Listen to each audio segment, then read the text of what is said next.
Não, é Pátria do Filho do Espírito Santo. Nessa segunda aula, que na verdade eu estou tentando gravar de novo, porque eu tentei gravar direto no YouTube, não funcionou. Eu já queria ter gravado ontem, mas eu fui ao médico, meu prazo de validade sentado é de algumas poucas horas. Aí eu não conseguia mais ficar sentado, não deu para gravar ontem. Então vamos lá, vamos tentando, teimando, a gente vai acabar conseguindo fazer esse negócio funcionar. Hoje a gente vai continuar falando sobre a modernidade. A gente viu na aula anterior como que a modernidade surgiu. E agora a gente vai ver como que ela chegou no seu auge e caiu. A primeira coisa, recapitulando, de onde é que vem a modernidade, ela vem da ideia cartesiana de que eu penso, logo eu existo. Ou seja, eu tenho certeza de que há um eu pensante, um fantasminha, mas eu não tenho certeza de que há um corpo, de que as outras pessoas existem, de que há uma mesa na minha frente, uma câmera, outras pessoas do outro lado da internet, a própria internet. Eu não tenho como saber se nada fora de mim existe. Este é o delírio cartesiano. O que isso quer dizer na prática é que uma ideia é sempre mais importante do que a realidade.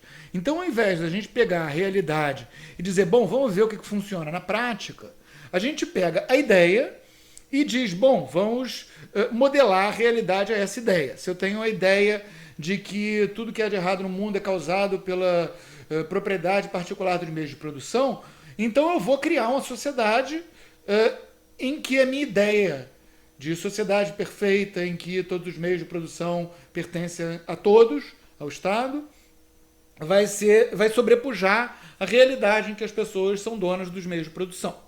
Isso vai ser, por exemplo, o comunismo. As ideias, então, elas têm uma importância maior do que a realidade. A realidade que tem que se dobrar à ideia, e não a ideia à realidade. Esse é o pensamento moderno. Está muito ruim, né, essa câmera? Mas o pensamento moderno, então, ele tem essa ideia superior à realidade. E esse tipo de pensamento, ele cresceu, esse tipo de organização social embebida desse pensamento, cresceu como um parasita por sobre a civilização ocidental. Ele é uma coisa que surgiu na civilização ocidental e passou a dominar as instâncias de poder da civilização ocidental praticamente toda, e nas sociedades em que ele foi mais forte, onde ele surgiu na Europa, e nas sociedades que já surgiram de ramos particularmente corrompidos da civilização ocidental, especialmente o ramo anglo-saxão, que já tinha caído no erro protestante antes, então juntou modernidade com protestantismo, fez um caldo bastante insalubre.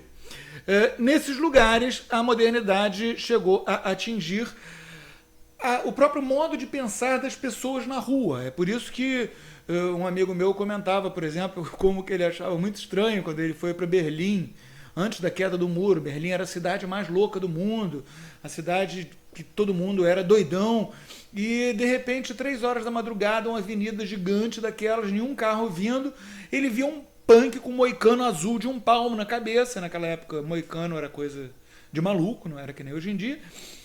E o que o punk estava fazendo? O punk estava esperando o sinal de trânsito abrir para pedestres, porque ele não ia atravessar sem um sinal de trânsito aberto para pedestres. Isso é preponderância da ideia sobre a realidade, isso é modernidade no seu grau mais bruto. Não passaria pela cabeça de brasileiro nenhum fazer uma coisa dessa. Se ele vê não vem carro, é claro que ele vai atravessar, porque o brasileiro não é moderno, graças a Deus. Aqui a modernidade só conseguiu atacar as instituições formais que são muito fracas. A gente tem um governo moderno que não funciona. A gente não tem uma sociedade moderna em que até mesmo o sujeito que é mais radicalmente contra a sociedade, como um punk na Alemanha de 1980 e pouquinho, se vê forçado a agir como um robozinho, botando a ideia adiante da realidade. A gente não tem isso aqui. Então, as áreas atingidas pela modernidade fortemente são a Europa e a América do Norte. As áreas periféricas, como Brasil, Rússia, China, Austrália menos, a Austrália ainda é bem mais moderna do que esses outros, porque ela também sofreu uma colonização que praticamente destruiu a cultura local, ao contrário das nossas áreas. Então é uma área complicadinha, ela não chega a ser tão moderna quanto um país muito moderno, mas também não chega a ser uma cultura realmente periférica como a da Índia, do Brasil, da América Latina como um todo, ou da Rússia. Áreas que a modernidade nunca conseguiu ir tão fundo. O modo de ação da modernidade é basicamente através do Estado, porque o Estado tem o monopólio da força. Então, quando você tem o Estado moderno, né, tem o monopólio da força. Então, quando você tem uma ideia gigante que você quer implantar toda a realidade, o jeito mais fácil de você fazer essa ideia valer é você botar ela na marra através do Estado. Então, o Estado passa a ser o intermediário em todas as relações. A relação dos pais e dos filhos é intermediada pelo Estado. É o Estado que vai dar o pátrio poder aos filhos no pensamento moderno. Se o pai é contra, sei lá, aulas de ideologia de gênero, o Estado tira o filho do pai, porque o Estado tem mais poder sobre a criança na modernidade do que os pais dela.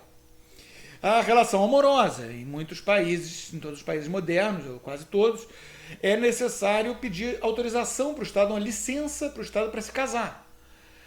Tanto que os brasileiros na Alemanha costumam passar um mau bocado porque o governo alemão, que tem um direito baseado no sangue, ele quer que o brasileiro peça para o governo brasileiro uma licença de casamento. O governo brasileiro não está no ramo de licença de casamento. Ao contrário do, sei lá, o governo alemão, o governo americano e outros governos modernos. A gente não chegou a modernizar, graças a Deus, o nosso Estado dessa maneira. As relações comerciais, então, saem de baixo.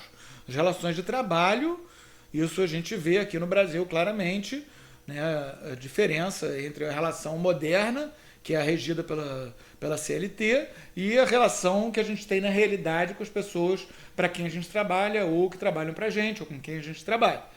O Estado ele se coloca como intermediário em toda a relação. E é por isso que no Brasil virou, esse negócio de legislação trabalhista virou indústria, porque nenhuma relação é regida pela legislação trabalhista, na prática. Então, sempre há um jeito de botar o patrão no pau e tentar arrancar dinheiro dele.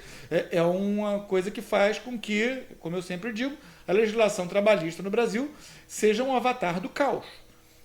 Não tem nada que crie mais caos na sociedade brasileira do que os tribunais de justiça do trabalho, que são basicamente organizações dedicadas a jogar as pessoas umas contra as outras e criar tensão social, criar inimizades entre pessoas que poderiam e deveriam ter uma relação de modelo quase familiar. São coisas muito medonhas, esses tribunais trabalhistas. A ferramenta, então, do Estado para fazer isso é o chamado Estado de Direito impessoal, quer dizer, botar as pessoas todas como indivíduos, ignorar os laços que formam uma sociedade verdadeira, né, os laços de amizade, os laços de amor, os laços familiares, e botar tudo sendo regido por leis que tratam as pessoas como se elas fossem intercambiáveis. Como se desse para tirar o João, botar o José e a coisa fosse exatamente igual. O João e o José são exatamente iguais. Então eles têm que ter o mesmo salário, eles têm que ter os mesmos deveres, eles têm que ter os mesmos direitos, que é uma coisa delirante. As pessoas, graças a Deus, não são iguais. O João tem um talento incrível para fazer a coisa X e o José para fazer a coisa Y, e não dá para botar um no lugar do outro. O João trabalha bem se fica alguém no cangote dele, já o José ele trabalha bem se a gente diz, vai lá, José, manda ver. Cada um tem um jeito diferente, cada um tem uma mentalidade diferente, cada um tem faz um trabalho que vai ter valor diferente, mas a modernidade exige que sejam tratados como iguais. Aqui no Brasil, isso é uma coisa que paira no ambiente rarefeito das instituições formais, que são muito fracas. O Estado só funciona no Brasil quando ele tem um mecanismo completamente automático de controle, como é, por exemplo, o caso dos radares de trânsito. Enquanto não existia radares de trânsito, não existia velocidade máxima permitida. É uma coisa que a gente vê claramente com esse exemplo. Se não houver uma forma de controle instantânea, o máximo que você vai ter vai ser o Estado proporcionando mecanismos para vingancinhas bestas, como as leis trabalhistas e os tribunais de trabalho.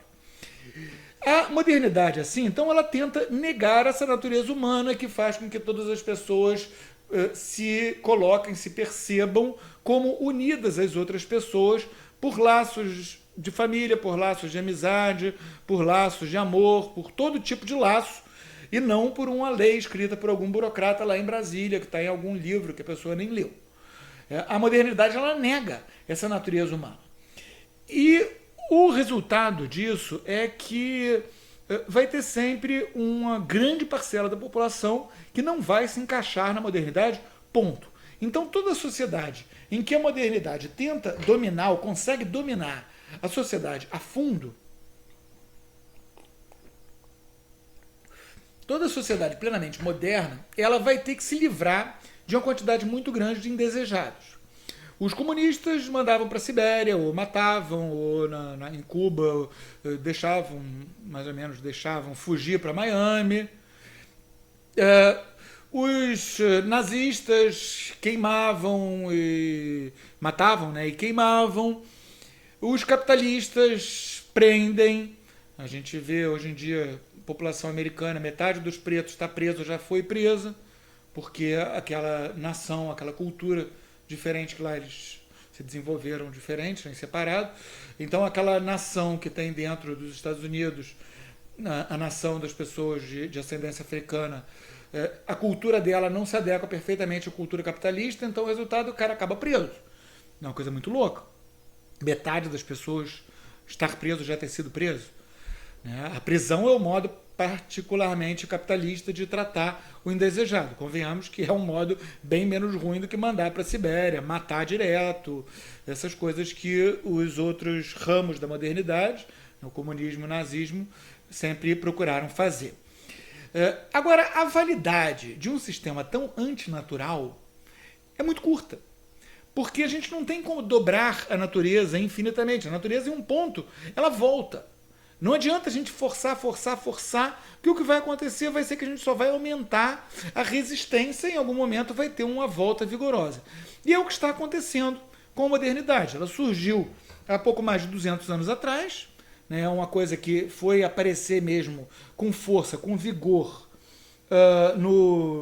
na virada do século XVIII para o século XIX. A gente vê ela criando mesmo, ganhando as instituições fortemente nessa época, a Revolução Americana, a Revolução Francesa, aí que ela ganhou força mesmo.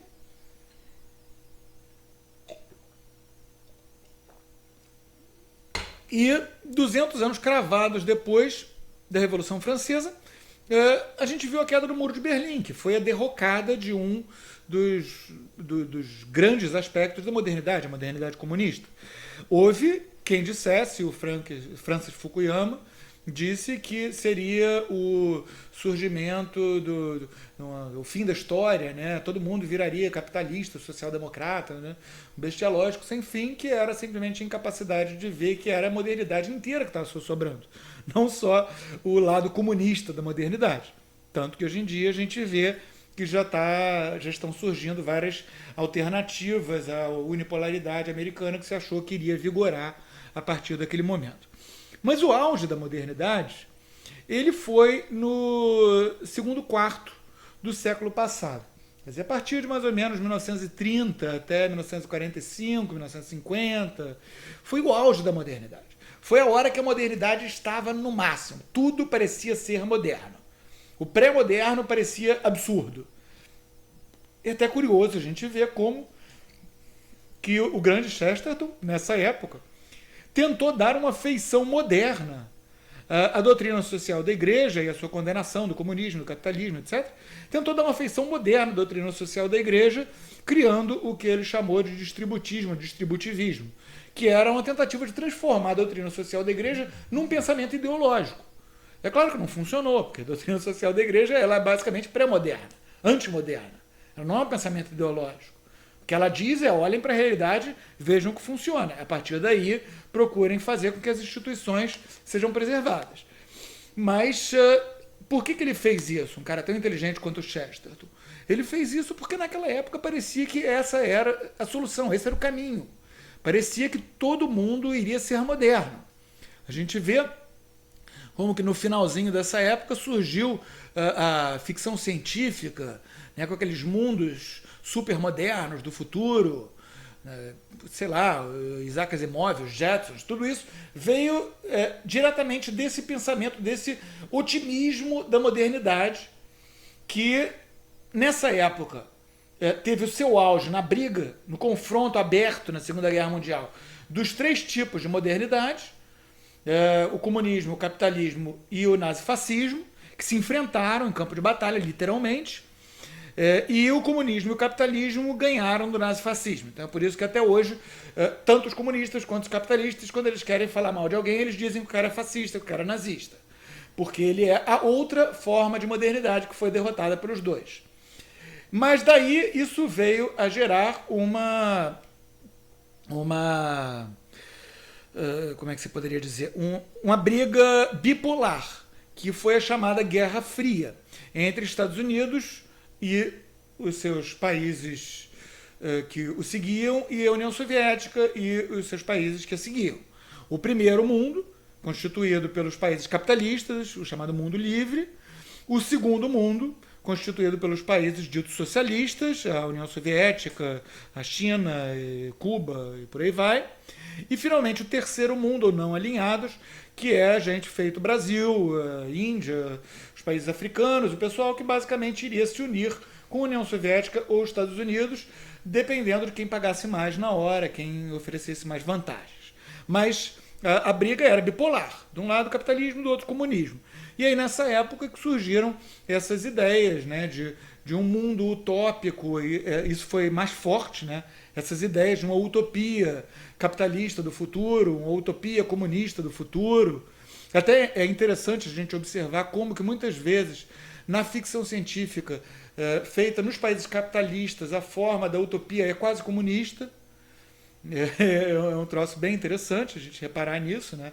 A gente pegar, isso já depois, no pós-guerra, né? Na Guerra Fria, mas a gente pegar Jornada nas Estrelas, por exemplo, é um universo curiosamente comunista. Jornada nas Estrelas, a impressão que dá é que só falta ter o comissário lá para averiguar que todo mundo está pensando de maneira politicamente correta. Mas essa Guerra Fria foi esse confronto entre essas duas formas da modernidade já caindo, né? Já depois do auge. O auge foi a Segunda Guerra Mundial. Então, já depois do auge, elas estavam caindo. Mas como toda coisa no fim de um processo histórico, do mecanismo histórico, há uma briga, uma tentativa de fazer com que aquilo sobreviva mais fortemente. É como um casal que está acabando o namoro deles, e aí no finzinho do namoro, quando a coisa está ficando bem podre mesmo, é a hora que tem mais ciúmes, é a hora que se dão os presentes mais caros, é a hora que às vezes a moça tenta engravidar para manter o rapaz. Essas coisas mais drásticas são feitas justamente quando a coisa já se percebe que está caindo. E é essa a situação da modernidade a partir da segunda metade do século passado. Ela está caindo. Mas reparem que esse auge da modernidade, esse começo do século passado, ele fez com que surgissem fortemente também mecanismos modernos nas áreas em que a modernidade não foi a fundo. Aqui no Brasil, a gente viu no comecinho do século passado, a gente viu a horrenda destruição de Canudos, por exemplo, que é uma coisa muito comparável com o massacre, o genocídio da Vendéia feito pela Revolução Francesa, só que coisa de um século e pouco depois, né, que é uma tentativa da modernidade destruir uma população pré-moderna. Do mesmo modo, a gente viu aqui no Brasil uma tentativa de insurreição moderna na Revolução de 1932, que graças a Deus não ganhou, então o Getúlio cedeu, deu uma Constituição, etc e tal, mas eles não conseguiram tomar o poder e modernizar completamente o país. Ficou só o Getúlio como um estranho modernizador, que ao mesmo tempo é uma figura paterna, ou seja, uma figura pré-moderna. Então, graças a Deus, essa modernização do Brasil nunca chegou a acontecer, ela afetou só as instâncias formais da sociedade, que aqui no Brasil estão muito distantes da realidade, como o Roberto da Mata explica, eu recomendo ler o livro Carnaval, Malandros e Heróis. E em outros países surgiram formas fortes e modernas de alguns pensamentos ancestrais. Por exemplo, o arabismo, que é o Islã sunita moderno, a forma moderna do Islã sunita, coisa da fraternidade muçulmana, Bin Laden, essa galera, todo mundo é o arrabita, o Estado Islâmico é o arrabita. Também a forma moderna do Islã xiita, que a gente viu na Revolução Iraniana, já no final do século passado, né? Ayatollah Khomeini, esse pessoal todo. Também o shintoísmo na sua versão moderna, que foi o nacionalismo japonês que levou a participação japonesa na Segunda Guerra Mundial. O sionismo na sua versão mais forte, na sua versão do que em Israel se chama o pessoal de kippah srugah, né, de chapeuzinho solidel colorido, que são as pessoas que veem a religião como uma forma de nacionalismo, e assim o estabelecimento do Estado de Israel e a tentativa dos árabes da região de estabelecer também o Estado palestino e, ao mesmo tempo, os Estados árabes em volta, Jordânia, o Líbano, a Síria, o Egito, todos eles brigando contra os dois Estados, né, que a ONU mandou estabelecer em 1948, o Estado palestino e o Estado judeu, o Estado de Israel. Né, todo mundo brigando para ter ou para deixar de ter Estados. Essa coisa tão característica do pensamento moderno. Esse Estado Nacional é uma coisa que surgiu em 1789. Então, tentando brigar para acabar com esses Estados nacionais. Tentando brigar para instalar, esses Estados nacionais, ou para impedir que se instale um Estado Nacional palestino, um Estado Nacional judeu, ali naquela área. Quer dizer, é uma briga típica da modernidade. E é uma coisa que aconteceu justamente como essas outras formas periféricas, né, o arabismo, o shintoísmo, o nacionalismo japonês, essas outras formas periféricas é uma coisa que acontece na hora que a modernidade já está começando a tropeçar nas próprias pernas.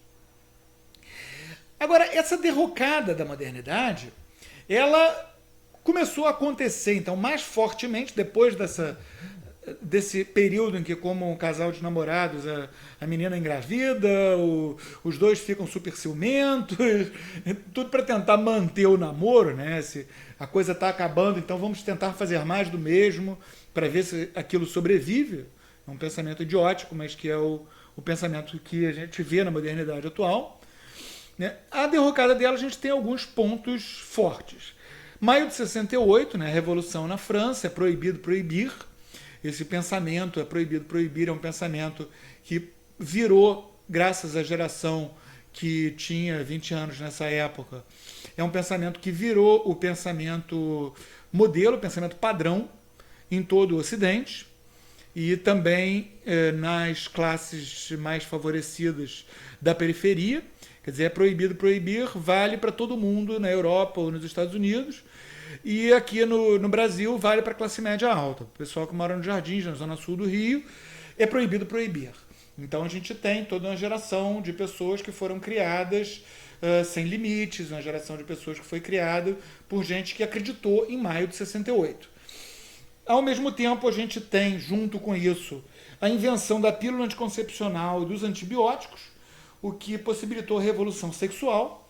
E a gente percebe que a minha geração, por exemplo, foi criada sem que houvesse nenhum limite físico para a promiscuidade sexual. Porque a pior doença venérea que se pudesse pegar, a gente tomava um antibiótico e ia embora, não existia AIDS.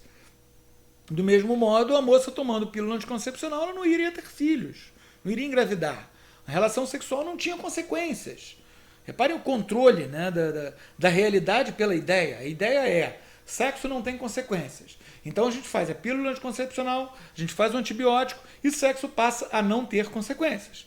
A quantidade de pessoas, coitadas, que ficaram com problemas mentais graves, com problemas emocionais graves, que nunca mais puderam ter uma relação amorosa de plena confiança por causa da promiscuidade sexual, isso nem entra em jogo. Por quê? Porque é besteira, vamos deixar isso de lado. Vamos tratar só de coisas objetivas, feito pílula, feito antibiótico, feito camisinha hoje em dia. né, que apareceu uma doença que de repente mata, o antibiótico não dá jeito, mas então a solução, ao invés de dizer, gente, vamos botar uma gota do Super Bonder na braguilha, é dizer, usem camisinha e continuem promíscuos. Vocês veem como que é esse mesmo pensamento do fim da modernidade. Se a mesma coisa não funcionou, vamos fazer mais do mesmo. E, infelizmente, aconteceu também da igreja, que por mais que a sociedade tente fingir que não existe, ela sempre tem uma influência muito grande. Foi feito o Concílio Vaticano II justamente nessa época, nos anos 60, época da Revolução Sexual, época de maio de 68, é proibido proibir. Então, foi um concílio que se abriu tremendamente para a modernidade na hora que a modernidade está começando a acabar. O resultado é que a gente teve como efeitos colaterais, efeitos plenamente indesejados do concílio. Por um lado, a tentativa de uso do concílio para pregar algumas formas de modernidade, especialmente aqui na América Latina, a teologia da libertação. Quer dizer, o pessoal queria modernizar a América Latina botando o comunismo aqui, substituindo nossas relações semi-feudais por relações pré-modernas, né? Por relações modernas comunistas. Passou a usar um dito espírito do concílio, na verdade é um espírito de porco, para pregar as barbaridades deles. E na Europa, principalmente, para pregar a revolução sexual, para pregar esse bestialógico todo, dessa modernidade já tropeçando nas próprias pernas que havia lá. Então isso dificultou tremendamente a missão da igreja de combater esses erros do século, esses erros presentes. Mas o que deu o golpe final na modernidade, golpe esse de que a modernidade não tem como se levantar, é uma coisa simples. A gente viu que na base da modernidade, na origem dela, está um pensamento que tem um corolário absurdo. Qual é o pensamento? Basicamente, eu não sei se você existe, mas eu sei que a razão é universal. Isso é absurdo. Por quê? Porque como vai ser universal a razão entre eu e seres de cuja existência eu não tenho como ter certeza? Eu só tenho como ter certeza de que na minha cabeça eles existem, talvez eles nem existam de verdade. Então como é que eu vou ter certeza que eles pensam igual a mim? Que eles vão chegar às mesmas conclusões que eu? É absurdo. Então o corolário evidente da minha incapacidade de apreender a existência do outro em si, de saber plenamente que o outro está ali, não apenas como uma maneira prática de lidar com a situação, mas como uma percepção real do outro como real. Você não tem como perceber o outro como real, eu também não tenho como me botar dentro da cabeça dele.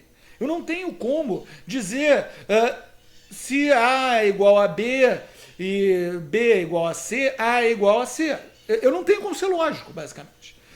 E isso fez com que surgisse a percepção dessa aporia, a percepção de que esse raciocínio tinha dado num lugar de onde não dava para ele sair, num beco sem saída.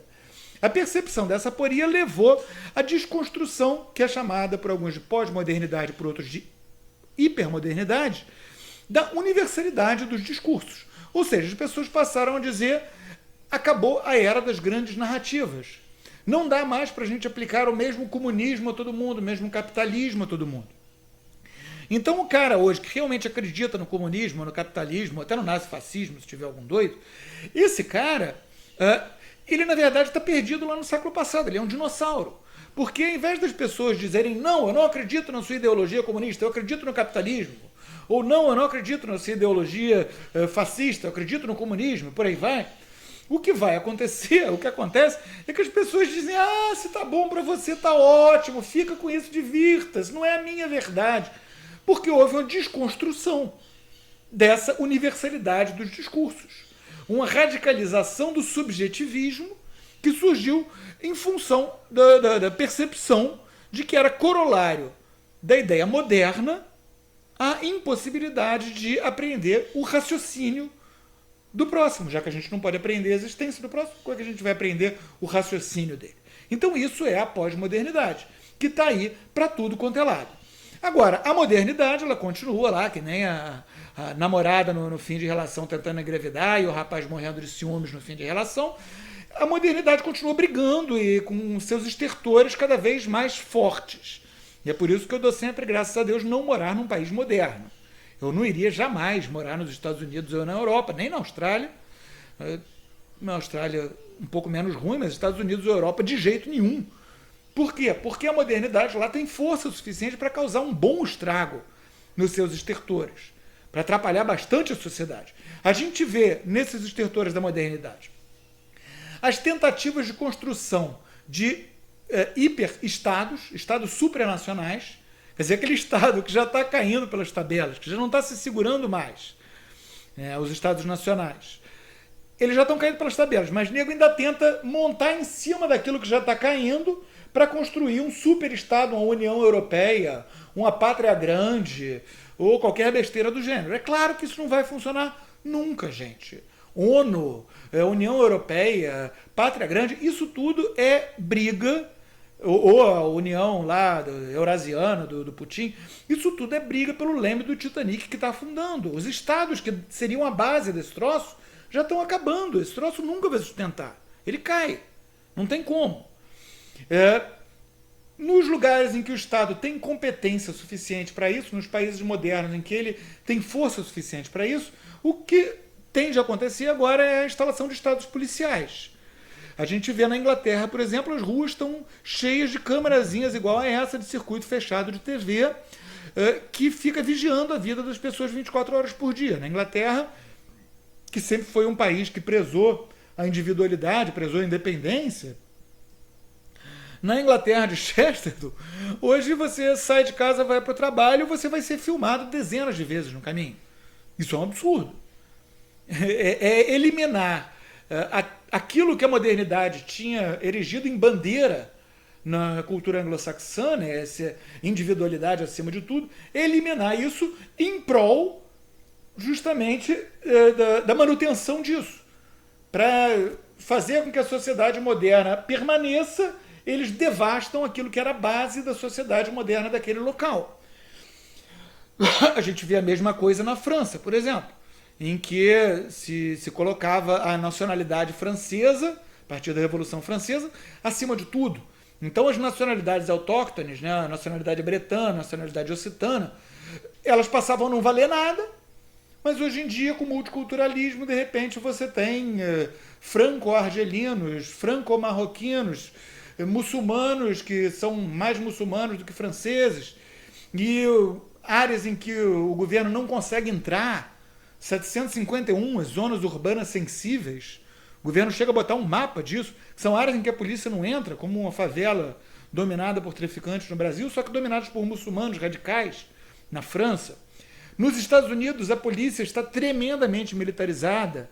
Eles estão usando tanques de guerra, eles estão usando tropas de assalto tipo SWAT para entregar mandado, entregar intimação, entregar coisas que normalmente iria um guardinha lá bater na porta e a pessoa obedeceria, porque não faria o menor sentido desobedecer dentro da sociedade moderna. Mas agora, com a derrocada da sociedade moderna, eles têm que fazer tudo mais forte. Então, está virando péssimo negócio morar num país moderno. Porque a tendência é a gente ter estados cada vez mais policialescos, com cada vez mais necessidade de licenças e de controle estatal para tudo. Onde já existia a necessidade de uma licença para o matrimônio, vai passar a existir a necessidade de uma licença para ter filhos em breve. É evidente. É o caminho que a coisa vai tomando. Já aqui no Brasil, em que o Estado moderno não tem competência para isso, o que vai acontecendo é que ele, por um lado, fica tentando dominar mais e mais coisas, como vão fazendo os estados realmente modernos, mas ele vai perdendo a capacidade dele de dominar as coisas, porque ele vai se esticando, então cada vez menos o Estado consegue dominar. Ele exige cada vez mais alvarás e, ao mesmo tempo, cada vez mais gente passa a comercializar sem um alvará. Ele exige cada vez mais licenças e cada vez mais gente vai fazendo as coisas sem as licenças. Ele impede cada vez mais que criminosos sejam punidos e cada vez mais as pessoas lincham os criminosos. Eu não estou dizendo que isso é bom. Eu estou dizendo que é isso que acontece, é essa tendência a acontecer no nosso país. É melhor do que viver no estado policial, sem dúvida. Mas, ao mesmo tempo, é uma caotização da sociedade que a gente não deve desejar como um bem em si. O que vem pela frente? Só Deus sabe. Dá para prever algumas coisas, é isso que a gente vai fazendo, comentando as notícias nos próximos vídeos, nas próximas etapas, nos próximos episódios desse canal do YouTube. Se você gostou, então conta para mim. Se você não gostou, por gentileza, escreve para mim. Se você gostou, aliás, faça propaganda, diga para todo mundo. Ah, sim, teve um pessoal que escreveu já, teve um rapaz que escreveu pedindo para falar sobre qual seria o papel de judaísmo, maçonaria e comunismo. Eu acho que eu falei, né? A forma moderna do judaísmo é o sionismo religioso. A maçonaria, ela é uma organização que surgiu justamente para fazer crescer a modernidade, ela é uma organização moderna. Então ela agora está começando a... Ela já perdeu o bonde da história, os maçons eles estão como os comunistas, como os ultraliberais, eles estão já para trás, tentando brigar por uma coisa que não existe mais. Eles estão nessas tentativas de instauração de estados supranacionais, etc. A gente encontra os comunistas e os maçons na linha de frente, tentando fazer esse tipo de coisa, enquanto os judeus modernos estão lá ainda tentando, brigando, guerreando firmemente pelo Estado de Israel, que já durou desde 1948 até aqui. Ele não durou ainda, não alcançou ainda a duração dos Estados Cruzados, que chegaram aos 100 anos. Né, Jerusalém Cruzado, o Estado de Jerusalém Cruzado chegou a 100 anos. Então, ainda não alcançou o recorde de manter um Estado dentro do território muçulmano pela força, ainda não foi batido. Eu dou uma força para eles, eu espero que eles vão em frente, que eles consigam segurar, porque é necessário, ainda mais agora com o fim da modernidade, ela tenta ir com mais força. E assim como os comunistas e os nazistas mataram judeus aos montes e os capitalistas deixaram os judeus aos montes morrer, esse tipo de coisa tende a acontecer de novo. Então é muito saudável que exista o Estado de Israel, que ele consiga se defender. Eu acho isso ótimo. Agora, é uma coisa que acontece dentro de um pensamento moderno. Eu não sei qual vai ser a sobrevida desse Estado, eu não sei como que ele vai conseguir se adaptar à mudança que está para vir com a derrocada final da modernidade. Então chega assim ao fim essa gravação. Eu espero que eu tenha conseguido responder as dúvidas que o pessoal me mandou, que eu tentei ir respondendo entremeado no texto, eu tentei dar mais indicações bibliográficas, como também me foi pedido, mas eu estou fazendo tudo de cabeça, porque eu estou sem minha biblioteca aqui, eu estou acampado em Petrópolis, minha biblioteca está lá em casa, em Carmo de Minas, não dá para pegar e levantar, vejam esse livro, leiam esse livro, que eu adoraria fazer, mas não rola, eu estou fazendo tudo de cabeça. Mas eu espero que esteja sendo de valia para vocês. Se você gostou, espalha. Se você não gostou, me escreve, me dê sugestões, porque eu juro que eu vou tentar melhorar. Muito obrigado. Louvado seja o nosso Senhor Jesus Cristo. Em nome do Pai, do Filho e do Espírito Santo. Amém.